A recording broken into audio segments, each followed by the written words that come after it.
Assalamualaikum warahmatullahi wabarakatuh. Pada mata kuliah analisis wacana yang diampu oleh Bu Asna Andriani, kami dari kelompok 7 yang beranggotakan Dewi Larasati Binari dan Vina Sitikoh akan menjelaskan materi tentang wacana dan pragmatik. Definisi pragmatik.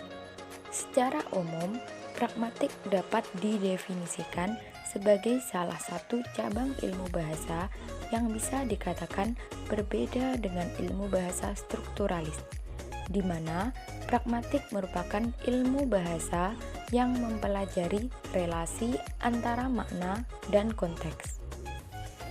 Adapun pengertian pragmatik menurut beberapa ahli yaitu: yang pertama, Levinson berpendapat bahwa pragmatik merupakan studi terhadap semua hubungan antara bahasa dan konteks yang digramatikalisasikan atau ditandai dalam struktur bahasa. Yang kedua, Wijana berpendapat bahwa pragmatik adalah cabang ilmu bahasa yang mempelajari struktur bahasa secara eksternal, yakni bagaimana kesatuan kebahasaan digunakan dalam komunikasi.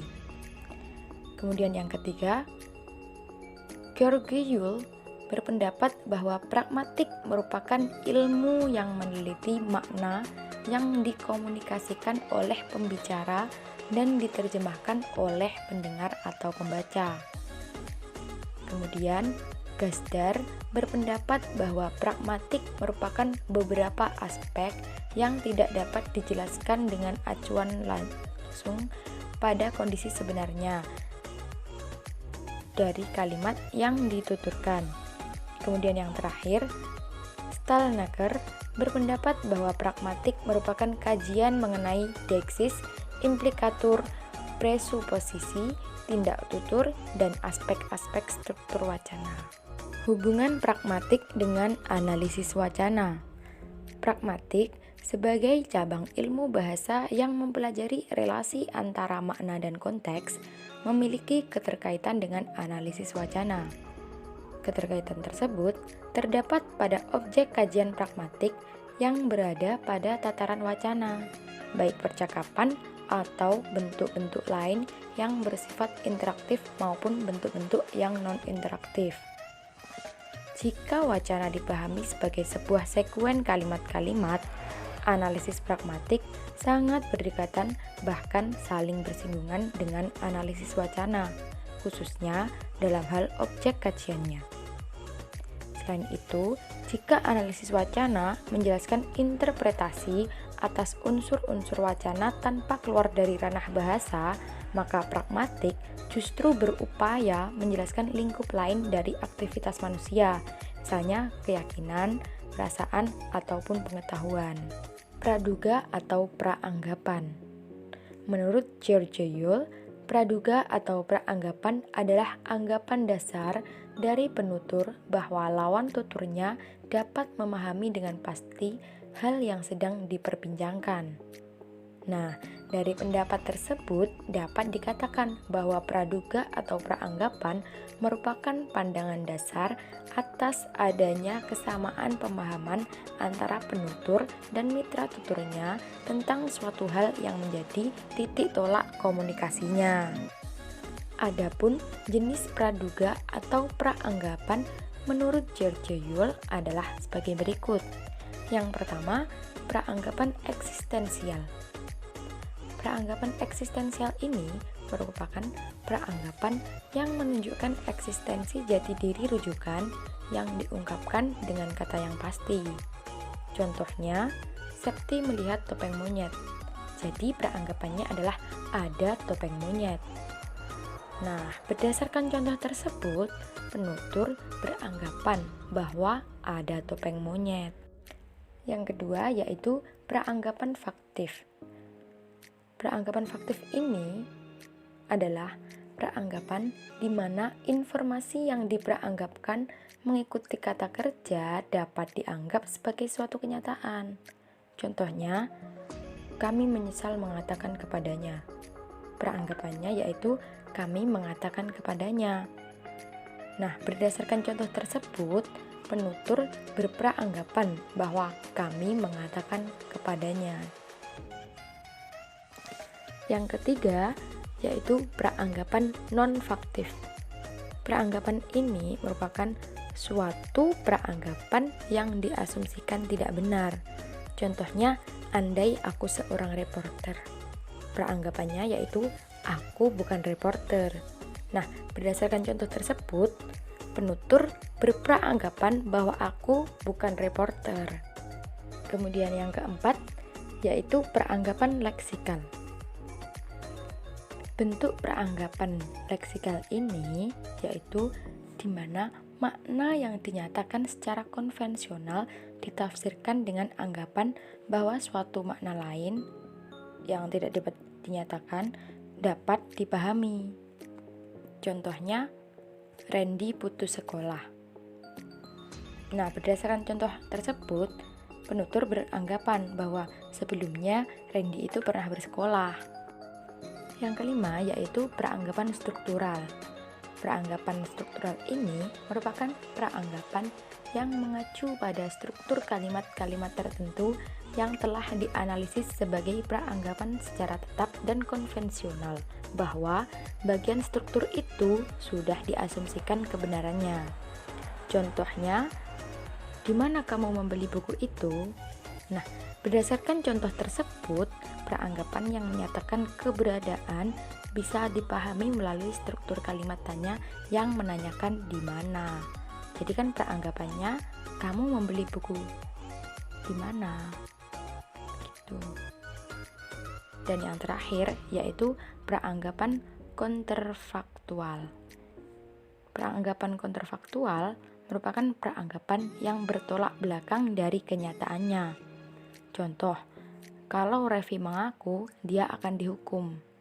Nah, berdasarkan contoh tersebut, penutur berperanggapan bahwa Revi tidak mengaku. Tindak ujar atau tindak tutur. Searle mengatakan bahwa tindak tutur merupakan produk atau hasil dari suatu kalimat dalam kondisi tertentu dan merupakan kesatuan terkecil dari komunikasi linguistik yang dapat berwujud pertanyaan, perintah, atau yang lainnya. Adapun beberapa jenis tindak ujar diantaranya yaitu tindak lokusi. Tindak lokusi berkaitan dengan produksi ujaran yang bermakna. Austin menjelaskan bahwa tindak lokusi merupakan ujaran yang tersusun dari kata-kata tertentu dan memiliki makna dan rujukan tertentu. Lokusi adalah tindak mengucapkan sesuatu dengan kata dan kalimat sesuai dengan makna kata itu atau di dalam kamus, dan makna kalimat itu sesuai dengan kaidah sintaksisnya. Contohnya, Fakultas Sastra mengadakan lokakarya pelayanan bahasa Indonesia. Yang kedua, tindak perkolusi berkaitan dengan efek pemahaman pendengar terhadap maksud pembicara yang terwujud dalam tindakan perlokusi pada efek yang ditimbulkan oleh ujaran yang dihasilkan oleh penutur. Contohnya, kemarin saya sikap. Yang ketiga, tindak ilokusi. Tindak ilokusi terutama berkaitan dengan intensi atau maksud pembicara. Ilokusi adalah apa maksud yang terkandung di dalam ujaran yang dituturkan. Contohnya, sebentar lagi ujian. Deiksis menurut bahasa adalah penunjukan, sedangkan menurut istilah deiksis merupakan kata yang tidak memiliki rujukan yang tetap. Kata deiksis dapat diketahui rujukannya apabila mengetahui konteks tuturan. Berikut ini beberapa jenis deiksis. Yang pertama, deiksis persona. Deiksis persona menunjuk kepada peran dari partisipan dalam peristiwa percakapan. Misalnya, pembicara disebut sebagai orang pertama, si penerima atau pendengar disebut sebagai orang kedua, dan peserta penting lainnya disebut sebagai orang ketiga. Contohnya yaitu Andi yang ingin ikut ibunya pergi ke minimarket. Andi, ibu, aku ikut. Kata aku pada kalimat tersebut adalah bentuk deiksis orang pertama. Deiksis tempat. Deiksis tempat merupakan usaha pemberian bentuk kepada lokasi yang dipakai dalam peristiwa percakapan. Deiksis tempat dibagi menjadi 3 bagian, yaitu loktif atau sini, situ, sana, yaitu loktif ini, itu, begini, begitu, dan temporal kini dan dini. Contohnya di perpustakaan sekolah. Rinda berkata, "Istirahat nanti mau makan apa, Ran?" Rani, "Belum tahu." Rinda, "Mie ayam apa bakso ya?" Rani, "Aku kesini untuk belajar, Rinda, bukan untuk diskusi menu kantin." Kata sini pada dialog tersebut adalah bentuk deiksis lokatif. Selanjutnya, deiksis temporal atau waktu. Deiksis temporal berfungsi untuk menemukan poin atau interval pada sumbu waktu.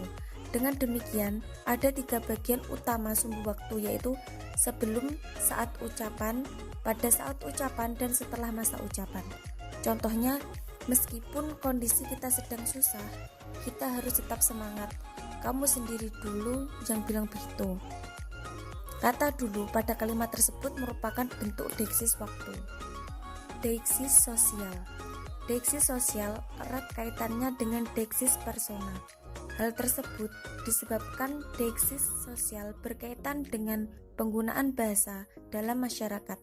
Misalnya, penggunaan kata ganti orang kedua untuk lawan tutur yang berbeda, strata sosialnya. Contohnya, "Apakah ibu besok ada waktu untuk bimbingan?" Kata ibu pada kalimat tersebut merupakan bentuk deiksis sosial yang digunakan untuk tindakan penghormatan atau kesantunan terhadap lawan tutur. Yang selanjutnya yaitu deiksis wacana. Deiksis wacana berhubungan dengan penggunaan ungkapan di dalam satu ujaran untuk mengacu pada suatu bagian yang mengandung ujaran itu. Deiksis wacana berfungsi untuk mempermudah penafsiran atau pemahaman wacana tulis maupun lisan secara utuh.